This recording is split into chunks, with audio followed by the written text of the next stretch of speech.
أشهد أن لا إله إلا الله وحده لا شريك له وأشهد أن محمدا عبده ورسوله أما بعد فأعوذ بالله من الشيطان الرجيم بسم الله الرحمن الرحيم الحمد لله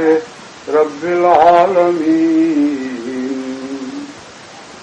الرحمن الرحيم مالك يوم الدين إياك نعبد وإياك نستعين اهدنا الصراط المستقيم صراط الذين أنعمت عليهم غير المغضوب عليهم ولا الضالين.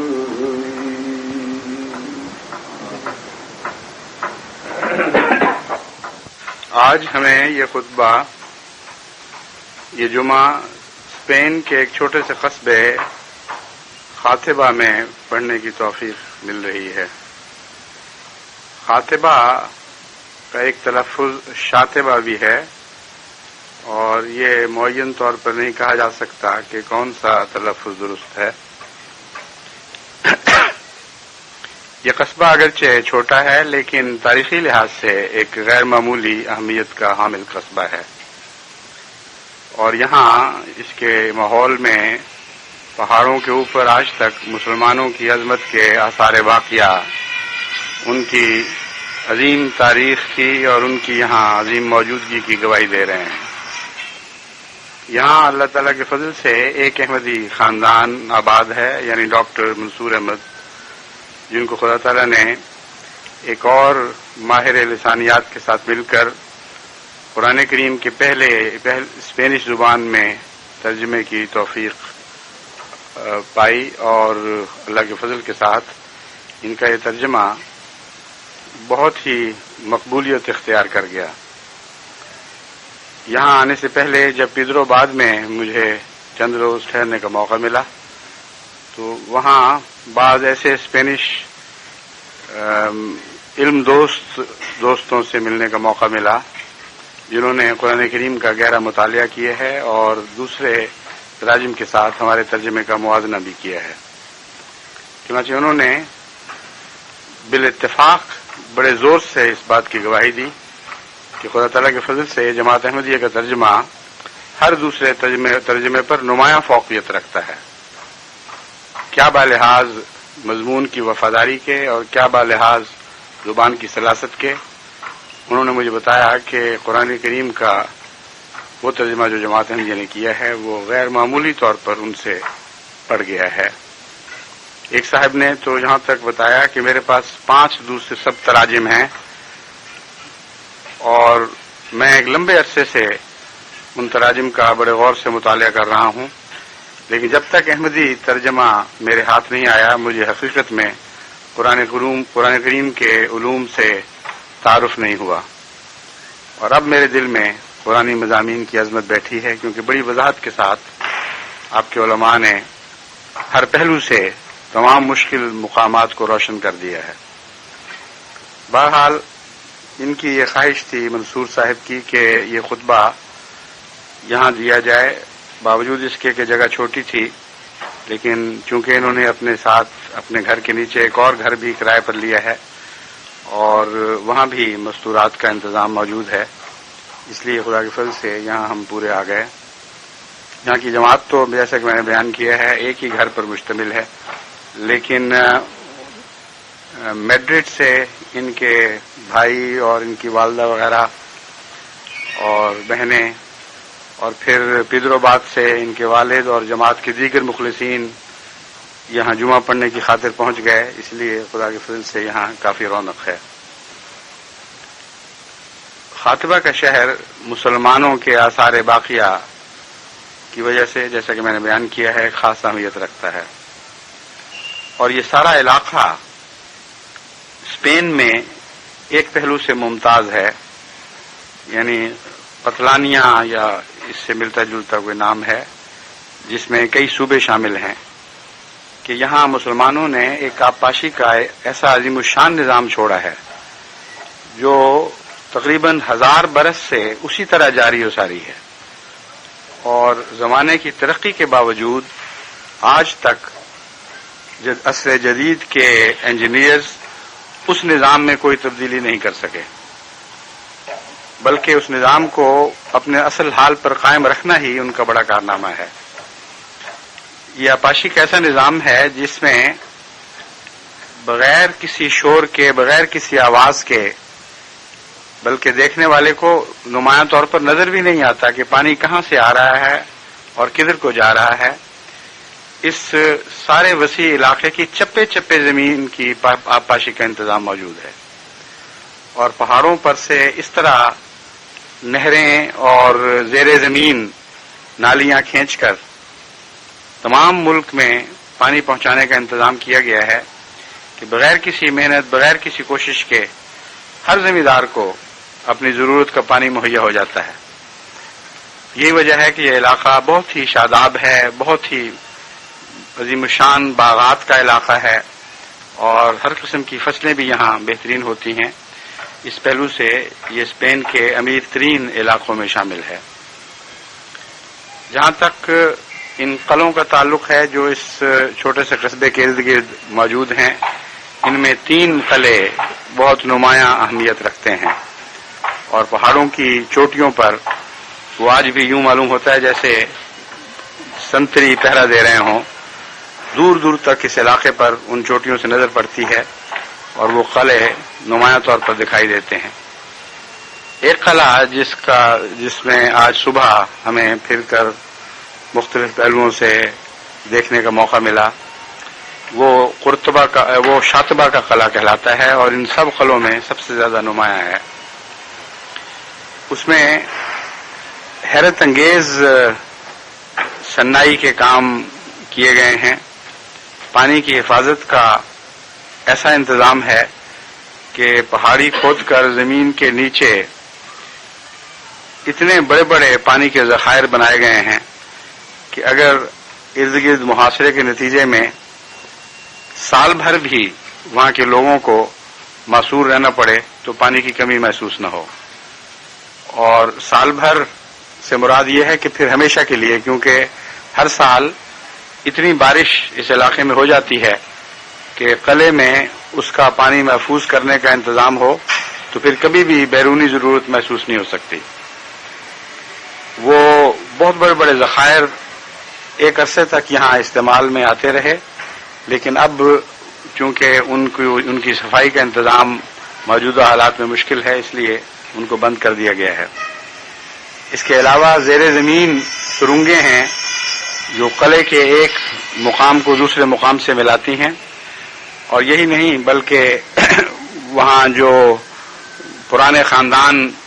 قلعے کے حالات سے واقف بسے ہوئے ہیں، ان میں سے ایک نے ہمیں بتایا کہ پرانے آباء و اجداد سے ہم لوگ یہ سنتے آئے ہیں کہ پہلے ایسی سرنگیں بھی تھیں جو ان تینوں قلعوں کو آپس میں ملاتی تھیں، بلکہ دور دور کے قلعوں کو بھی اس قلعے سے ملاتی تھیں۔ چنانچہ اگر کسی ایک جگہ بھی دشمن کی طرف سے حملہ ہو تو مسلمان فوجیں دوسری ساتھ کی فوجوں کی حفاظت کے لیے یا قلعوں کی حفاظت کے لیے زیر زمین لمبے سفر طے کر کے پہنچ جایا کرتی تھی۔ تو ایک حیرت انگیز نظام ہے، اور یقین نہیں آ سکتا کہ کس طرح کسی نے اتنی عظیم ہمت سے کام لیا ہو۔ ایک سنگلاخ زمین میں تو ایک قبر کھودنا بھی ایک بڑی مصیبت کا کام ہوا کرتا ہے، کجا یہ کہ ان پہاڑوں کا سینہ چیر کے اتنے وسیع نظام قائم کر دیے گئے ہوں۔ لازماً یہ محنت کا عرصہ سینکڑوں سال تک پھیلا ہوگا، اور سینکڑوں سال کی یہ محنت ہزارہ سال تک معلوم ہوتا ہے اسی طرح جاری و ساری رہے گی، اور آئندہ آنے والی نسلیں دیکھ کر ان لوگوں کی عظمت اور ہمت پر تعجب کیا کریں گی۔ یہ دونوں نظام اپنی جگہ قابل تعریف ہیں، قابل ستائش ہیں، اور ان کو دیکھ کر انسان کا سر ان لوگوں کی عظمت کے سامنے تعریف کے رنگ میں جھکتا ہے، مگر حقیقت میں تو انسان کا سر عظمت کے لحاظ سے صرف خدا کے سامنے جھکنا چاہیے۔ اور اس پہلو سے جو میں مضمون آپ کے سامنے رکھنا چاہتا ہوں اسے خوب اچھی طرح ذہن نشین اور دل نشین کرنا چاہیے۔ ایک مسلمانوں کی قوم کی ظاہری عظمت تھی جس کے آثار باقیہ یہاں دکھائی دیتے ہیں، اور ایک اسلام کی تعلیم کی عظمت ہے جو اس علاقوں سے بالکل مٹائی جا چکی ہے۔ بس جو روح تھی وہ تو غائب ہو گئی، اور جسم کے نشان اس طرح ملتے ہیں جیسے ہزاروں سال کی فرعین مصر کی ممیاں موجود ہوں۔ جب روح باقی نہ رہے تو جسم کی عظمت کی کوئی حقیقت نہیں رہا کرتی۔ بس اسپین کی سرزمین در حقیقت ایک عبرت کا نشان ہے۔ وہ لوگ جو آج بھی ببانگ دہل یہ اعلان کرتے ہیں کہ اسلامی جہاد کا معنی تلوار کا جہاد ہے اور تلوار کے زور سے علاقوں کو فتح کرنا اور قوموں کو مذہب کو تسلیم، اسلام کو تسلیم کرنے پر مجبور کرنا ہی دراصل حقیقی اسلامی جہاد ہے، ان کے لیے یہ اسپین کا علاقہ ایک ہمیشہ کے لیے عبرت کا نشان پیش کرتا ہے، اور ان کو بابانگ دہل یہ بتاتا ہے، بڑے زور سے اس بات کا اعلان کرتا ہے کہ تلوار کی عظمت کی کوئی حقیقت نہیں ہے۔ تلوار کی عظمتیں تلواروں کے ذریعے توڑ دی جاتی ہیں، اور حقیقی عظمت پیغام ہی کی عظمت ہے، اور محبت کی عظمت ہے، اور عقل اور حکمت کی عظمت ہے جو ہمیشہ باقی رہا کرتی ہے۔ بس آپ دیکھیں کہ وہ علاقے جو مسلمانوں نے پیغام کے ذریعے فتح کیے تھے، آج تک اللہ تعالیٰ کے فضل کے ساتھ خدا اور رسول اور ان کے خدا اور رسول کے پیاروں کی عظمت کے گیت گا رہے ہیں۔ آپ انڈونیشیا چلے جائیں، آپ ملائیشیا چلے جائیں، آپ چین کے ان علاقوں میں جا کر سیر کریں جہاں مسلمانوں نے پیغام پہنچا کر، یعنی قرآن کریم کا پیغام پہنچا کر لوگوں کے دل اور دماغ جیتے تھے۔ پھر آپ روس کے ان علاقوں کی سیر کر کے دیکھیں جو تلوار سے فتح نہیں ہوئے بلکہ پیغام سے فتح ہوئے تھے۔ پھر آپ چینی ترکستان اور ملحقہ علاقوں کو جا کر دیکھیں، منگولیا کے علاقوں کو دیکھیں جہاں سے فاتح آئے تھے، انہوں نے اسلام کی سرزمینیں فتح کی تھیں لیکن اسلام نے ان کے دل فتح کر لیے۔ آج تک باوجود اس کے کہ بہت ہی ناسازگار حالات رہے، باوجود اس کے کہ دہریہ حکومتیں ان بعض علاقوں میں قائم رہیں، اسلام کا نام مٹانے سے وہ کلیتاً قاصر رہے اور غائب و خاسر رہے۔ ابھی کچھ عرصہ پہلے ایک مشرقی یورپ کے سفیر سے میری ملاقات ہوئی، اور انہوں نے یہ بات تسلیم کی کہ تمام تر کوششوں کے باوجود اشتراکیت اسلام کا نام مٹانے میں ناکام رہی ہے۔ بس تلوار کی فتح تو کوئی بھی حقیقت نہیں رکھتی، دراصل پیغام کی فتح ہی وہ فتح ہے جس کی قدر ہونی چاہیے، اور اسپین کی سرزمین کو دوبارہ پیغام کے ذریعے اسلام کے لیے جیتنا ہمارا فرض ہے، اور آج یہ پیغام کی فتح ہمارے نام لکھی گئی ہے۔ اگر جماعت احمدیہ نے اس ذمہ داری کو ادا نہ کیا تو کوئی اور اس ذمہ داری کو ادا نہیں کر سکے گا۔ کچھ عرصہ چند دن پہلے سیویا کی یونیورسٹی میں عربی کے ڈپارٹمنٹ میں مجھے ایک خطاب کرنے کی توفیق ملی۔ اس خطاب سے پہلے عربی ڈپارٹمنٹ کے جو پروفیسر صاحب اس ڈپارٹمنٹ کے ہیڈ تھے، انہوں نے مجھے کہا کہ آپ ان کو ابتدائی باتوں پر خطاب کریں، کیونکہ یہ وہ لوگ ہیں باوجود اس کے کہ ان کا عربی سے تعلق ہے اور کچھ اسلامی تعلیم سے تعلق رکھنے والے ڈپارٹمنٹ کے طلبہ بھی شاید آئیں، لیکن ان کو اسلام کی حقیقت میں الف بے کا بھی پتہ نہیں۔ اس لیے آپ زیادہ گہری اور فلسفیانہ باتیں کرنے کی بجائے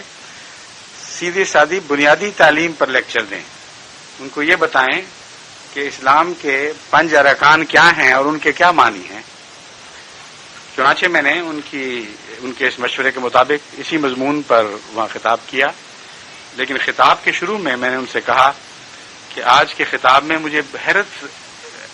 بہت ہی حیرت بھی ہے کہ وہ ملک جہاں 800 سال تک اسلام نے حکومت کی تھی اور 8 صدیوں کی حکومت بہت ہی شاذ کسی قوم کو نصیب ہوا کرتی. آپ تاریخ عالم پر نظر ڈال کر دیکھ لیں، 100 200 سال 300 سال کی حکومت بھی بہت ہی بڑے اثرات پیچھے چھوڑ جایا کرتی. انگلستان نے ہندوستان پر ایک 100 سال یا 150 سال اگر پچھلا ان کا تجارتی زمانہ بھی شمار کر لیں اور اس کو بھی ان کے اثر اور نفوذ میں شامل کر لیں تو 150 سال کا عرصہ بنتا ہے جس میں انہوں نے حکومت کی ہے. اور اس 150 سال کے آثار آج تک قائم چلے آ رہے ہیں اور عیسائیت کی شکل میں بھی یہ آثار بڑی کثرت سے آپ کو ہر جگہ ملتے ہیں. تو کجا 150 سال اور کجا 800 سال، تاریخ عالم میں بہت کم مثالیں آپ کو دکھائی دیں گی کہ کسی قوم نے کسی اور قوم پر اتنی لمبی حکومت کی. لیکن تاریخ عالم میں شاید ایک بھی مثال آپ کو نظر نہ آئے کہ اتنی لمبی حکومت کے بعد 100 سال کے اندر ان 800 سال کے تمام نشانات مٹا دیے گئے ہوں، سوائے ان ظاہری نشانات کے جو قلعوں اور قبرستانوں کی صورت میں آپ کو سرزمین اندلس اور دیگر سرزمین اسپین کے علاقوں میں پھیلے ہوئے دکھائی دیتے ہیں. کتنا دردناک عبرت کا نشان ہے مسلمانوں کے لیے، ان مسلمانوں کے لیے جو آج بھی بلند آواز سے یہ دنیا میں اعلان کرتے پھرتے ہیں کہ اسلام تلوار کے زور سے دین کو پھیلانے کی اجازت دیتا ہے اور اسی کا نام مقدس جہاد ہے. ہرگز نہیں. اس مقدس جہاد کو تو اس طرح شکست فاش دی جا چکی ہے اور اسپین کی سرزمین ہمیشہ اس بات پر گواہ رہے گی کہ اگر یہ مقدس جہاد ہے تو اس مقدس جہاد کی کوئی بھی قیمت نہیں ہے. ہاں، دلوں کی فتح کا جہاد جو قرآن بتاتا ہے اس کی عظمت کے گیت تمام دنیا کے مسلمان علاقے گا رہے ہیں جہاں پیغام نے دلوں اور دماغوں کو فتح کیا تھا اور آج تک وہاں باوجود مخالفانہ کوششوں کے اسلام کے نشان نہیں مٹائے جا سکے بلکہ ایک ابھرتی ہوئی قوت کے طور پر اسلام ان علاقوں میں دوبارہ بڑی شان سے ابھر رہا ہے. بس جماعت احمدیہ نے اب وہ کام جو تلوار سے نہیں ہو سکا تھا محبت اور پیار سے کرنا ہے. وہ دل جن میں تلوار نے نفرت کے بیج بوئے تھے اور مسلمان حاکموں نے نفرت کی فصلیں کاٹی تھی، آج آپ نے ان دلوں کو صاف کر کے ان میں محبت کے بیج بونے ہیں اور محبت کے ذریعے اسپین کی سرزمین کو دوبارہ اسلام کے لیے فتح کرنا ہے. ایک ایسی فتح کرنی ہے جو دائمی فتح ہوگی، ایک ایسی فتح کرنی ہے جو قیامت تک دائم اور قائم رہے گی اور کوئی دنیا کی طاقت اس فتح کو مٹا نہیں سکے گی. اس کے لیے ہم ایک چھوٹی سی جماعت ہیں، ہمارے کندھوں پہ بہت سے بوجھ ہیں. تمام دنیا میں ہم نے اسلام کی عظمت اور اسلامی تعلیم کی عظمت کے جھنڈے گاڑنے ہیں. اس لیے ہر ملک کو اپنی ذمہ داریاں خود سنبھالنی ہوگی. یہ پیغام ہے جو میں اسپین کے احمدی مسلمانوں کو دینا چاہتا ہوں. آپ غفلت کی حالت میں نہ بیٹھے رہیں. اگر آپ نے اس زمین کو فتح نہ کیا تو اور کہیں سے لوگ نہیں آئیں گے. خدمت کرنے والوں نے یہاں خدمتیں کی، قربانی کرنے والوں نے یہاں قربانیاں کی اور آج تک وہ لوگ یہاں موجود ہیں جنہوں نے ابتدائی احمدی مبلغ کی عظیم قربانیوں کو اپنی آنکھوں سے دیکھا اور گہرے اثرات ان کے دلوں پر قائم ہوئے. آج کے دور میں یہاں کئی احمدی باہر سے آ کر مستقل آباد ہو چکے ہیں اور باقاعدہ جماعت کا قیام ہو چکا ہے. اس لیے آپ سب کی یہ ذمہ داری ہے کہ اپنے اس عظیم مقام کو پہچانیں اور کبھی احساس کریں کہ آپ کون لوگ ہیں. آپ کے سپرد اللہ تعالیٰ نے اس علاقے کی فتح کا سہرا لکھ دیا ہے، لیکن اس سہرا کے حصول سے پہلے آپ کو کچھ محنت کرنی ہوگی، کچھ مشقت کرنی ہوگی. بیٹھے بٹھائے تو یہ سہرا آپ کے سر نہیں باندھا جائے گا. ہاں، خدا کی تقدیر میں یہ مقدر ہے کہ احمدیہ جماعت نے بہرحال اس سہرے کو فتح کرنا ہے اور احمدیہ جماعت کے سر پر یہ سہرا باندھا جائے گا. میں نے جو یہاں جماعت کی حالت دیکھی ہے، مجھے اخلاص تو دکھائی دیا ہے، قربانی کی روح بھی نظر آتی ہے، قربانی کا جذبہ موجود ہے، لیکن اپنے اپنے منصب کو پہچاننے اور اس منصب کو پہچان کر اس کے مطابق اپنے اعمال کو ڈھالنے کی کمی دکھائی دی ہے۔ اس پہلو سے آپ لوگوں کا منصب اول جو آپ کو سمجھنا چاہیے وہ ایک مبلغ کا منصب ہے۔ آپ کی زندگی کی ہر دلچسپی اس منصب کے مطابق ڈھالی جانی چاہیے۔ آپ کے ذاتی کاروبار ہوں یا دوسرے کام ہوں، جماعتی کام ہوں یا سوشل دلچسپیاں ہوں، ان سب میں سب سے اہم بات ہمیشہ جو پیش نظر رکھنی چاہیے وہ یہ ہے کہ آپ کا کردار ایک مبلغ کے طور پر نمایاں ہو کر ابھرے اور تمام اہل اسپین احمدیوں کو سب سے پہلے ایک مبلغ کے طور پر جاننے اور پہچاننے لگیں۔ آپ کپڑے بیچ رہے ہوں یا کپڑے خرید رہے ہوں، دیگر کاروباروں میں مصروف ہوں، جہاں بھی آپ جائیں، ان کے میلوں ٹھیلوں میں کبھی سوشل تعلقات بڑھانے کی خاطر شامل ہوں، ہر حیثیت میں آپ کے مبلغ کا کردار نمایاں ہو کر ابھرنا چاہیے اور آپ کو دل جیتنے والے احمدی بننا چاہیے، اور یہی جماعت احمدیہ کی شہرت اس ملک میں پھیلنی چاہیے۔ آپ نے اگر دیر کر دی تو میں آپ کو یقین دلاتا ہوں کہ یہ ملک بڑی تیزی کے ساتھ مذہبی اقدار سے دور جا رہا ہے۔ اس وقت آپ کے لیے ایک موقع ہے، اس وقت آپ کے لیے خدا تعالیٰ نے یہ تھوڑی سی سہولت مہیا کر دی ہے کہ ابھی ان میں مذہبی سوچ رکھنے والے کافی لوگ موجود ہیں۔ عیسائیت کے تعصبات بھی ان میں ہوں گے، لیکن خدا کی محبت ابھی باقی ہے، دین کی محبت ابھی باقی ہے، ابھی ان لوگوں میں روحانیت کی قدر موجود ہے۔ لیکن چونکہ اسپین کا علاقہ بہت تیزی کے ساتھ یورپ میں مدغم ہو رہا ہے اور ای سی کا ایک حصہ، مستقل حصہ بن کر یہ ملک تیزی کے ساتھ دیگر مغربی اقدار کے تابع ہو جائے گا، اس لیے میں آپ کو بتاتا ہوں کہ بہت تیزی کے ساتھ اس قوم میں کام کرنے کی ضرورت ہے اور ابھی جو وقت میسر ہے اس کو غنیمت سمجھیں، ورنہ دیکھتے دیکھتے مغربی اور مادہ پرست تہذیب ان پر مزید اس طرح غالب آ جائے گی کہ پھر بہت مشکل ہو جائے گا یہاں کام کرنا، جیسے ہمیں یورپ کے دیگر علاقوں میں مشکلات اور دقتیں پیش آ رہی ہیں، اسی طرح آپ کے سامنے بھی دقتیں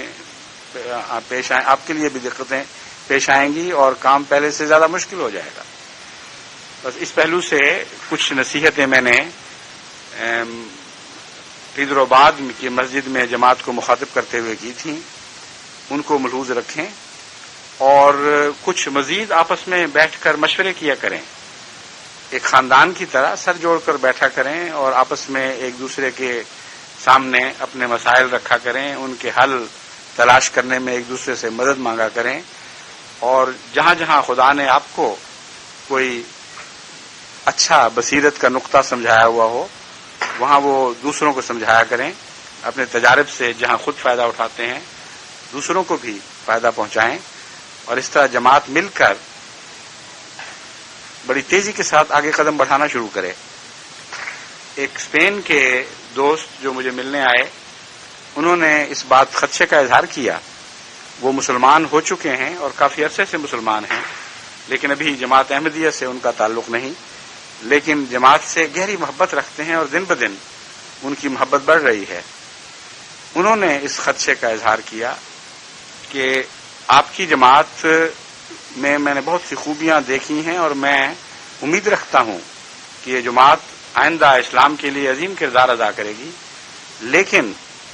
تبلیغ سے غافل ہے، اور اس کا نتیجہ یہ نکلا ہے کہ اس جماعت کو لوگ بیرون سے آئی ہوئی ایک جماعت سمجھتے ہیں، اور جس تعداد میں اسپینش احمدی ہونے چاہیے اس تعداد میں تو درکنار اس کا ایک حصہ بھی موجود نہیں، یعنی 40-50 احمدی جو اس وقت ہیں وہ سب بھی اسپین میں موجود نہیں، کچھ ارد گرد پھیل گئے، کچھ عدم تربیت کا شکار ہو گئے، اور عملاً ٹھوس کام کرنے والوں کی تعداد بہت تھوڑی ہے۔ بس انہوں نے کہا کہ اسپین میں آپ کو اندازہ نہیں کہ کس طرح لوگ ایک قومی تعصب نہیں تو قومی جذبے سے متاثر ہیں، اور وہ غیر قوموں کو خواہ وہ اچھا پیغام بھی دیں، بہرحال غیر قومیں سمجھتے ہیں۔ اس لیے ضروری ہے کہ آپ جلد سے جلد اسپینش احمدی پیدا کریں اور وہ آپ کی آواز آگے قوم تک پہنچائیں تاکہ قوم یہ سمجھے کہ یہ ہماری آواز ہے. بس ان کے کہنے کے مطابق ابتدا میں یہ مشکل تو ضرور ہوگی کہ آپ کی آواز ایک بیرونی جماعت کی آواز سمجھی جائے گی، لیکن انہوں نے ساتھ اس امید کا بھی اظہار کیا کہ میں جماعت اسپین کے جن دوستوں کو جانتا ہوں ان کے اخلاق سے بڑا متاثر ہوں، ان کی صاف گوئی اور سچائی سے بڑا متاثر ہوں. اس لیے مجھے یقین ہے کہ یہ بیرونی پن کی جو اجنبیت ہے اس پر آپ کے احمدیوں کے اخلاق فتح پا لیں گے. اور شروع میں کچھ دقت ہوگی، لیکن رفتہ رفتہ آپ لوگوں نے اگر ایک اسپینش احمدیوں کی جماعت تیار کر لی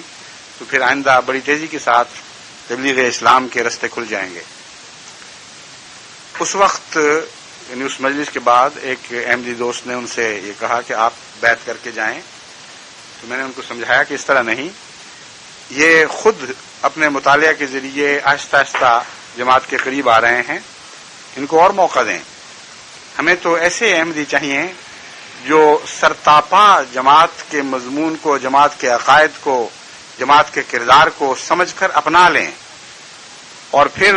اس خدمت میں وقف ہو جائیں. چنانچہ بعض خدا کے فضل سے ایسے مخلص احمدی نوجوان اور بعض نسبتاً بڑی عمر کے یہاں موجود ہیں جن کے اندر اسلام کی سچی تعلیم گہرے طور پر سرایت کر چکی ہے اور ان کی شخصیت تبدیل ہو کر ایک اسلامی شخصیت میں تبدیل ہو چکی ہے. بس کوشش کریں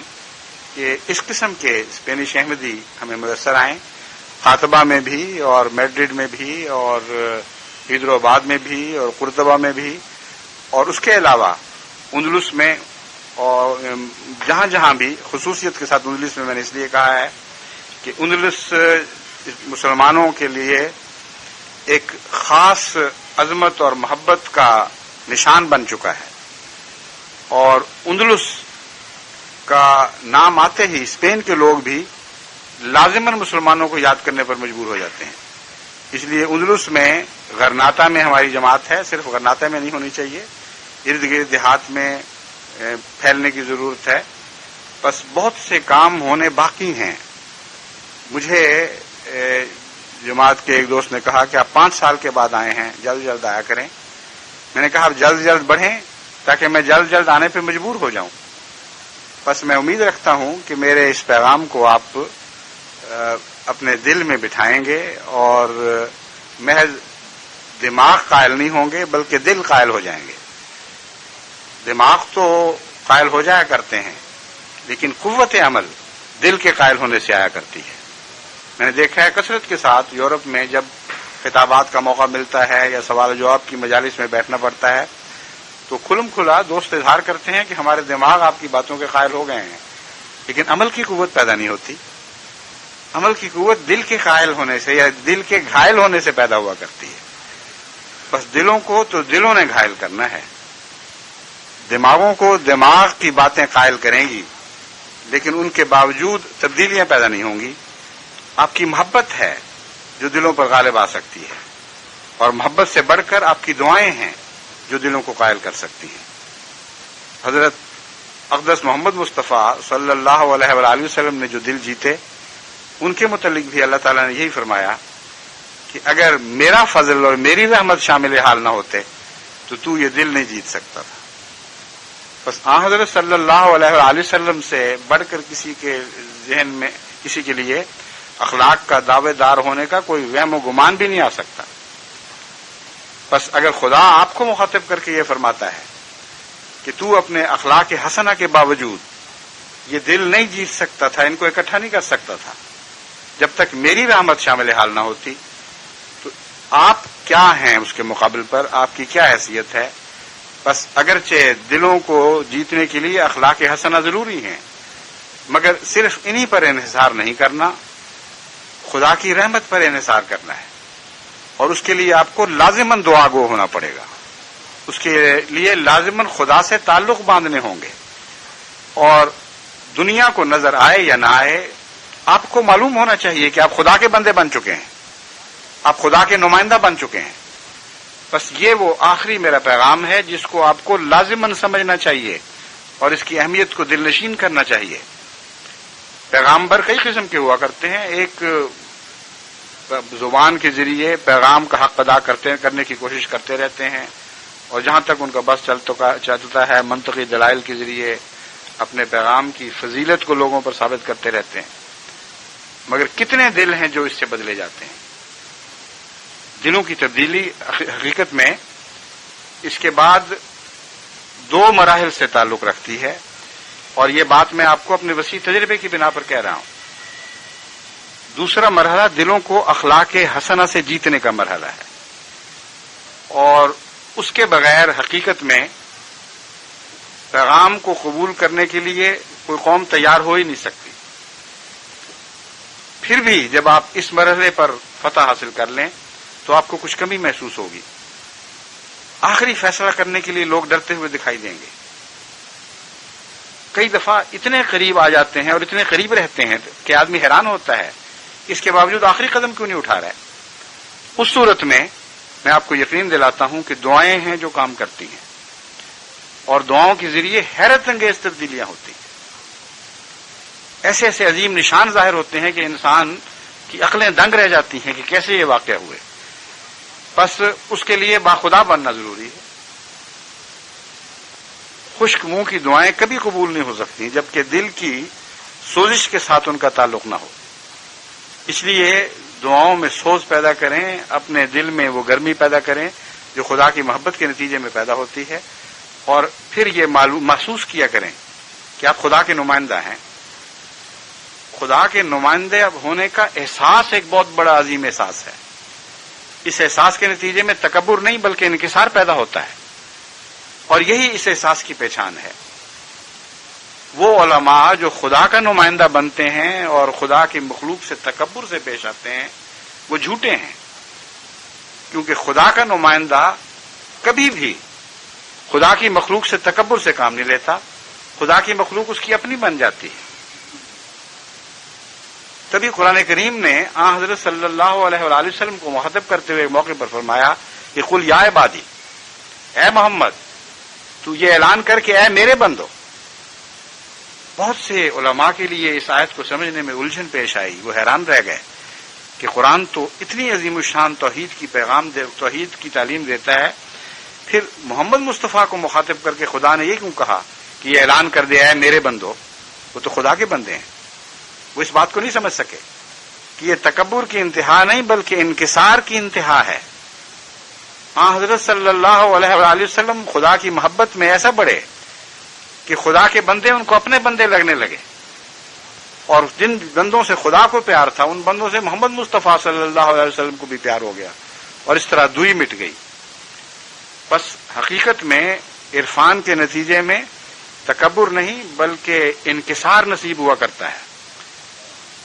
اس پہلو سے آپ کو خدا کا نمائندہ بننا چاہیے، اور جب آپ میں یہ احساس پیدا ہوگا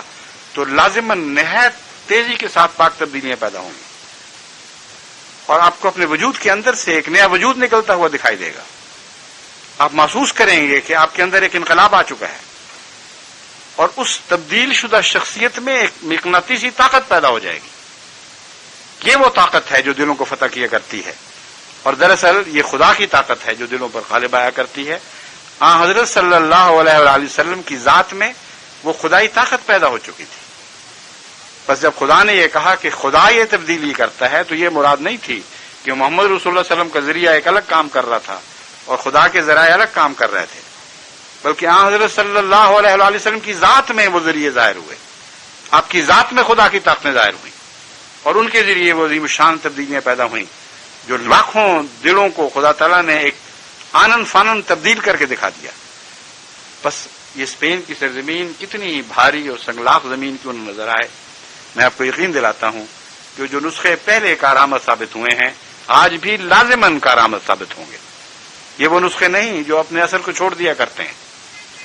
یہ دائمی نسخے ہیں، یہ قانون قدرت سے تعلق رکھنے والے نسخے ہیں، اور جیسے قانون قدرت تبدیل نہیں ہوتا، یہ نسخے جو قانون قدرت پر مبنی نسخے ہیں ان کا اثر کبھی بھی ظاہر نہیں ہو سکتا، کبھی بھی ان نسخوں کا اثر ضائع نہیں ہو سکتا۔ بس آپ ان کو استعمال کر کے دیکھیں اس رنگ میں تبدیل کریں جیسا کہ میں نے آپ سے بیان کیا ہے. عاجزانہ دعائیں کرتے رہیں اور دل کو تبلیغ میں ڈال دیں، تبلیغ کے ہو جائیں، خدا کی نمائندگی اختیار کرنے کی کوشش کریں اور دعاؤں کے ذریعے خدا سے مدد مانگیں. پھر دیکھیں انشاءاللہ دیکھتے دیکھتے اس سرزمین کی تقدیر تبدیل ہوگی. نئی شان کے ساتھ اسلام دوبارہ اس سرزمین میں آئے گا. یہ شان تلوار کی شان نہیں ہوگی بلکہ پیغام کی شان ہوگی. یہ سرزمین کی فتح نہیں ہوگی بلکہ دلوں کی فتح ہوگی جو اس سرزمین پر بستے ہیں، اور یہ فتح دائمی فتح ہوگی. تو دنیا کی کوئی طاقت، کوئی تلوار اسلام کے نشان اس مقدس زمین سے مٹا نہیں سکے گی. خدا کرے اس کی آپ کو توفیق ہو. خدا کرے آپ وہ تاریخی حیثیت شخصیتیں بن جائیں جن کے نام کے ساتھ علاقے لکھے جائیں، جن کے نام کو آئندہ آنے والی قومیں فخروں سے یاد کریں اور کہیں یہ وہ لوگ تھے جنہوں نے اندلس کی زمین کو دوبارہ خدا کے لیے فتح کیا تھا. خدا تعالیٰ ہمیں اس کی توفیق عطا فرمائے.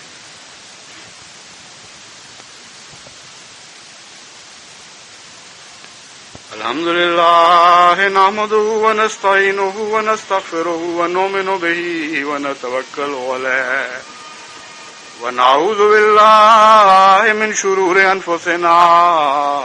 ومن سيئات أعمالنا من يهده الله فلا مضل له ومن يضلل فلا هادي له ونشهد أن لا إله إلا الله وحده لا شريك له ونشهد أن محمدا عبده ورسوله. عباد الله رحمكم الله إن الله يأمر بالعدل والإحسان وإيتاء ذي القربى وينهى عن الفحشاء والمنكر والبغي يعظكم لعلكم تذكرون. اذكروا الله يذكركم وادعوه يستجب لكم ولذكر الله أكبر.